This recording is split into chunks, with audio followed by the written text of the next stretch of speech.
Embassy Direct, once again with our interviews to ambassadors stationed in South Africa. Today in the pleasant company of our good friend Liam MacGabhann from the Republic of Ireland. How are you, Liam? Hey, Rodrigo. Thanks for having us today at your residence. You're very welcome.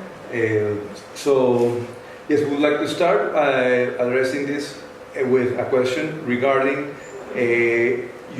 how long have you been here in South Africa, and what moment stands out in particular to you? Okay, we are here almost 2 years now. We arrived at the end of July 2014. I suppose the most outstanding moment for me is a personal moment. We drove from Pretoria to Cape Town after Christmas this year, after Christmas last year, the New Year, and we stayed overnight in the Karoo area, and we travelled back the same way 10 days later.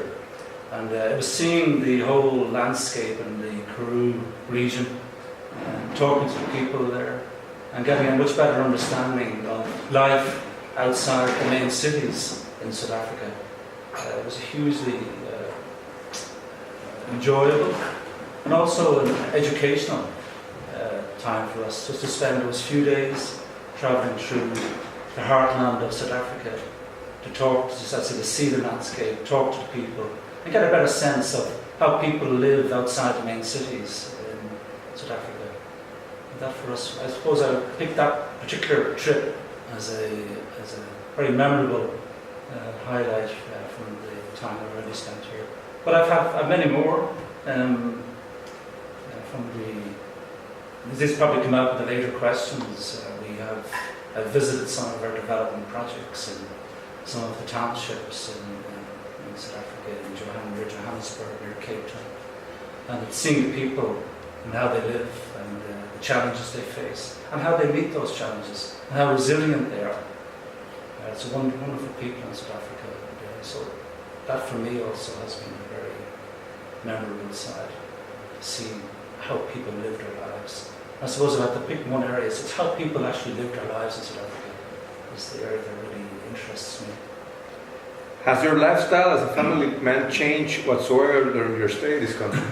Well, my lifestyle changed from the lifestyle I lived in Ireland, very much so. I mean, the house we live in Ireland would probably fit into this house 5 times, so we live a much more humble existence in Ireland. I'm a civil servant, I'm a diplomat, I represent my country abroad. And as a diplomat, we get postings abroad, but we also have postings at home. So the theory of our system is that you work for a period abroad, and then you're brought back home to work in the foreign ministry at home. We have our own home in Ireland, in Dublin. As I say, it's quite a modest home. And we have a lot of family in Ireland. And our lifestyle is, as any normal civil servant, it's a nice lifestyle and an interesting lifestyle, but not like the lifestyle of a diplomat that lives abroad. Living abroad, your function, your role, your responsibilities are quite different to the responsibilities that I, as a senior diplomat, might have at home. Like before I came to South Africa, I was director for Sub-Saharan Africa in the Foreign Ministry. So I had responsibility for the policy direction of the Irish government in Sub-Saharan Africa. So I looked after all of our embassies in Sub-Saharan Africa. So I got a great picture and a great flavour of what Africa is about and what Ireland's interests in Africa were. So it was great preparation for this particular role that I have now in South Africa. And you were before in Africa, before this post? Before I went back to Ireland and became director for Sub-Saharan Africa, I was ambassador for 4 years in Malawi.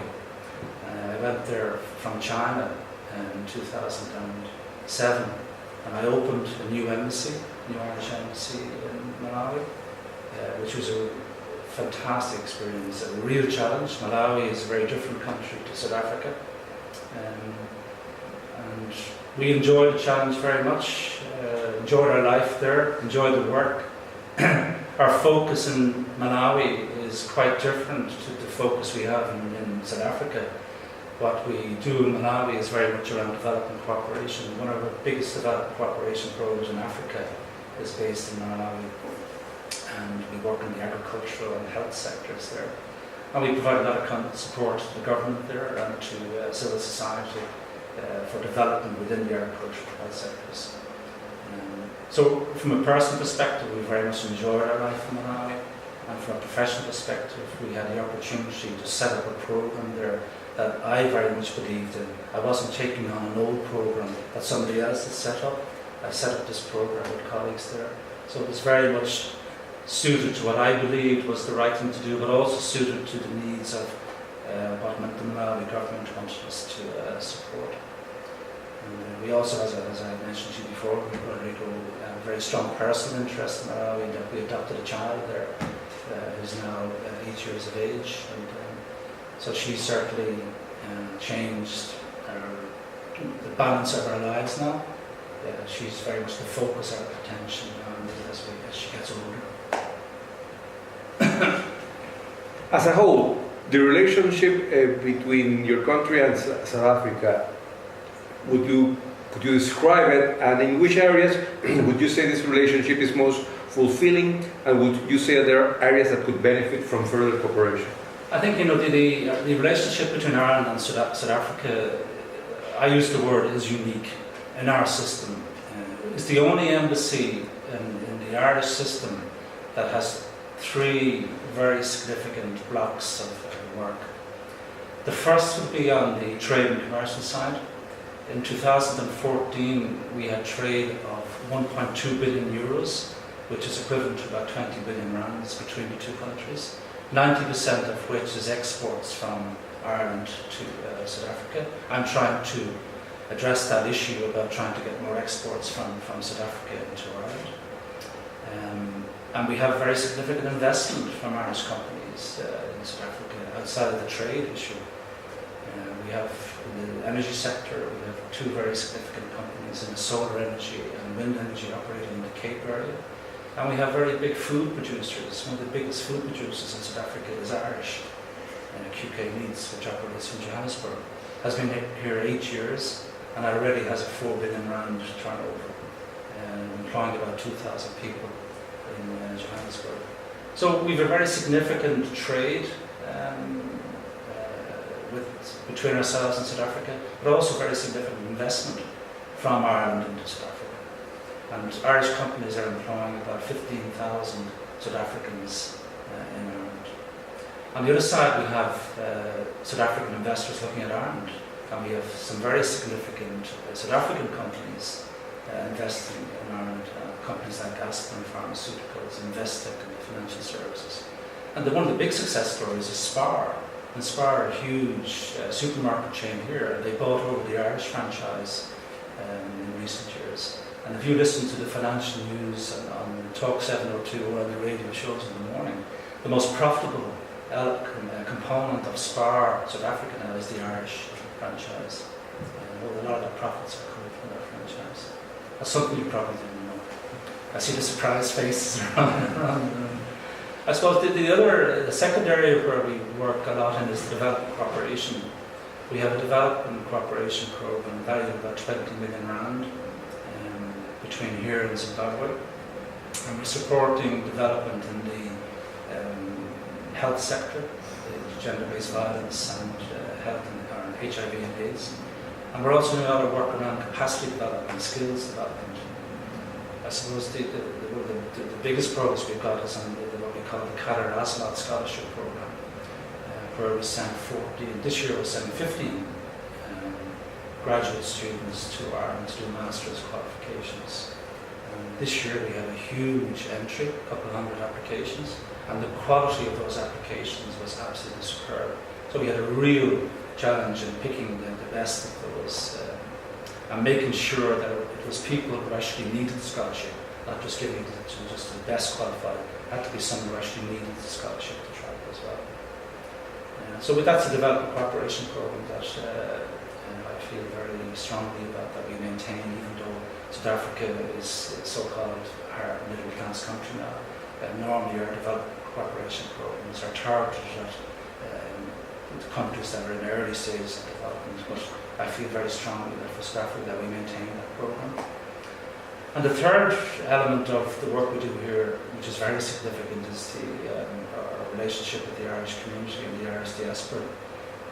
We have about 35,000 Irish passport holders living in South Africa, and we have another 55 to 60,000 people who are South African who have the Irish link and whose grandparents or great-grandparents emigrated to South Africa or to Rhodesia many years ago and have ended up living here, that don't necessarily have the Irish passport but value the link hugely. And we have a lot of contact with a very significant Irish association here in South Africa, and they've got very big membership to our Irish citizens. And I believe that this Irish presence in South Africa has an historical value, because I remember once you mentioned even of the role that they played during the Anglo-Boer War. Yes, so what is that historical presence? This year, as you probably know, is the centenary of the 1916 rising in Dublin, when some of the Irish independence leaders for the last time rose against the British, and for 1 week, and we were badly beaten. It only lasted a week, and ended up in prison and were executed, the leaders of the rebellion. And this year we've commemorated the centenary of that rebellion, which led to the independence of Ireland. Even though we lost the battle, actually what's happened was that it started the negotiations for independence, which we got in 1921. And we became an actual republic in 1949. So we're not actually a member, some people think, of the Commonwealth. We're an actual republic. And we don't have any political ties to Great Britain anymore. But a lot of the leaders and the fighters in that 1916 rebellion got their military training during the Anglo-Boer War. And some of the leaders like Sean McBride are well known for that. So that's the relationship. But if you go back before that, a lot of Irish people came to South Africa to the mines around Johannesburg, the gold mines around Johannesburg in the late 19th century. So the Irish connection with South Africa goes back almost 200 years to the Irish missionaries and the people who emigrated for economic reasons to make money around the mines of Johannesburg. We still find in the township of Mamelodi few Catholic nuns and priests that are very involved. I think that from the religious perspective, the presence of Ireland in South Africa is also important. Absolutely. I mean, to my surprise, I discovered that we have almost 300 Irish missionaries still living and working in South Africa. The most senior of those would be Archbishop William Slattery, who's the Archbishop of Pretoria, who has been in here for 40 years, but still has his Irish accent. And in fact speaks about 6-7 local languages. I only heard recently, in fact, that he officiated at the Mass for Nelson Mandela when the great leader died a few years back, and spoke in all of those languages during the course of the Mass, which was a great tribute to him. But we have, as I say, nearly 300 Irish nuns and Irish priests and Irish brothers still working in the education and health sectors in South Africa. And about twice a year I try to bring them together here in this residence and in Cape Town, just to celebrate and commemorate what they do and what they've achieved, and the way in which they've contributed to what we are now doing here, because they're the forerunner of our development cooperation program in particular. The work they have done in the health and education sectors is setting the example for what we do in the Irish Aid program in both the education and health sectors. So I think we owe great appreciation, not just in Africa, but Ireland, to the work that the missionaries undertake in this continent. Is there a platform whereby Irish nationals coming to South Africa can get into contact with this community? Absolutely. We have the Irish Association, in South Africa. There's 3 chapters, one in Johannesburg, one in Cape Town, and one in Durban. Very active chapters with very significant memberships. Organise a lot of events throughout the course of the year, and the embassy tries to participate in all of those events. More widely, we also have a significant association in Zimbabwe, and we try to travel there as often as possible to participate in the Irish events there. We also have a Business Ireland Southern Africa. It's a network of Irish business people living here and working here that offer support to Irish businesses in Ireland that are interested in exploring opportunities in not just South Africa but the Southern Africa region. And the embassy works very closely with this network to try and encourage Irish business to look at South Africa as a potential market, not just for trade but also for investment. I mean, South Africa for us is what we call a priority country. So by being a priority country, it's a key target for us in terms of our foreign policy approach. So we put a lot of resources in terms of human resources and financial resources into a relationship with South Africa. So the relationship is very important, and there's a very big diaspora here, both in the Irish communities and the Irish business networks that we work with to support that development between Ireland and South Africa. For a similar topic, your colleague from New Zealand got very passionate. So we're going to go to the field of rugby. So both Ireland and South Africa share a historic rivalry on the rugby field. And they will be going head to head again very soon, this coming June in South Africa. It is very interesting rivalry because Ireland has never won against the Springboks on South African soil. But in the last six test matches, Ireland, your national team, was victorious 4 out of 6. How do you think the Irish team will fare this time out? Well, and I was lucky enough to be here in South Africa in November 2014 when South Africa played in Ireland. So I watched the game on television here with a lot of South African people and watched the Irish beat the South Africans. So I know how, even though there's a very strong relationship, friendly relationship between South Africa and Ireland, that when it comes to the sports field and the rugby field, the competition becomes quite tough. So not just on the field, but off the field, among the supporters. So I had great fun with the South African supporters that day, watching that game. And I still believe that rankles with some of the South African supporters that we had managed to beat South Africa on Irish soil. But as you say, we've never beaten South Africa on South African soil. So I think in Ireland this tour is certainly become very prominent, and it's very much in the news. It's only 3-4 weeks away now, and there's a lot of talk around who will be in the squad. And indeed we have 1 or 2 South African rugby players in the Irish squad now, and they're actually key players, players like Standard, who was Player of the Year during the last Six Nations Championship in Ireland. So he's playing a huge contribution in terms of what he's delivering to the Irish team. So we're very grateful to South Africa for that contribution. But we look forward to the 3 test matches that are going to take place in Cape Town, Johannesburg and Port Elizabeth in the coming month. My intention is to travel to all those games. I'll be meeting the Irish team. I hopefully will meet the South African team. And we're very much looking forward to it. But the sporting relationship doesn't end at just rugby. I think we have the Irish cricket team coming here in September to play some ODIs against South Africa. And we have the Irish hockey team here in January this year. They've qualified for the Olympics in Rio this year, and they did a 2-week training stint in Cape Town. They have a South African coach, one of the top coaches in the world, and they had a very good training stint here in January, well prepared for the Olympics in Rio. Well, we wish the best for those games and that you fulfill that rivalry bring it into a balance. Yeah. I'm sure the games will be sold out as well. I think somebody was saying the Port Elizabeth games are already sold out, and I can imagine that the Irish communities in Cape Town and Johannesburg that there won't be any, or there might be a shortage of seats in those games or tickets.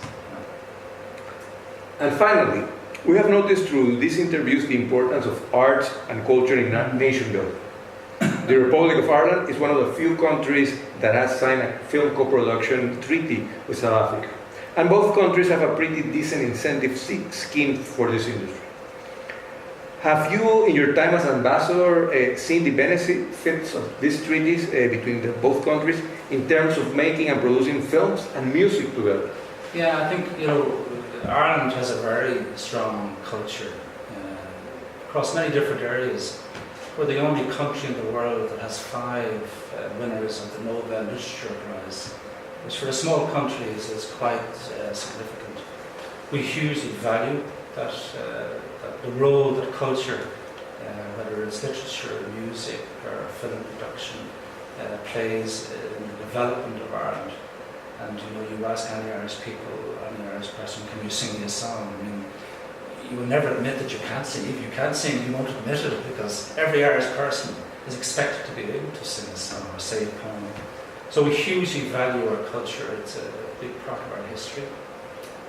And anywhere we go, we always try to promote that culture in any way possible.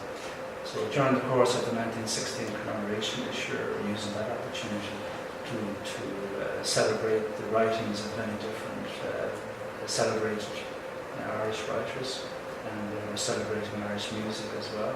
And as you know, Rodrigo, the incentives to produce films in Ireland and the landscape that's available within Ireland to produce, especially action-type films, is very significant. Like Star Wars recently filmed in Ireland, and some of these big Hollywood movies, similar type movies are filmed in Ireland. So we have big incentives to attract these types of film production companies to Ireland. We like to cooperate as well with other countries in terms of, and I know South Africa has great incentives to attract film producers to this country, and we try to work closely with them in terms of cooperation between our own Irish Film Board and the South African system. So whether it's film production, whether it's music, and we had Michael Flatley here recently with Lord of the Dance, packed out house in Monte Cassino for 4 weeks. So we get, whether it's Irish dancing, Irish music, literature, we had the French Book Festival recently, we had an Irish author participate in that, or film production. And in Johannesburg, Cape Town, we now have Irish dancing schools. In Johannesburg, we have an Irish Gaelic football club, the South African Gaels, that play Gaelic football in Johannesburg, and have travelled to Ireland to compete against some of the Irish teams. So in the sporting sense, in the music, literature, film production, it's a big role for us in terms of educating people about what Ireland is about and our culture, and learning from others about their culture. So absolutely, a big part of what we do here. Correct. We see that you're very proud of your work here. We congratulate you for that. It has been very enhancing about that information you have given us of that closeness between the two countries. And once again, we thank you for this opportunity to interview you, and hope to see you. Thanks very much, Frederick. It's a pleasure.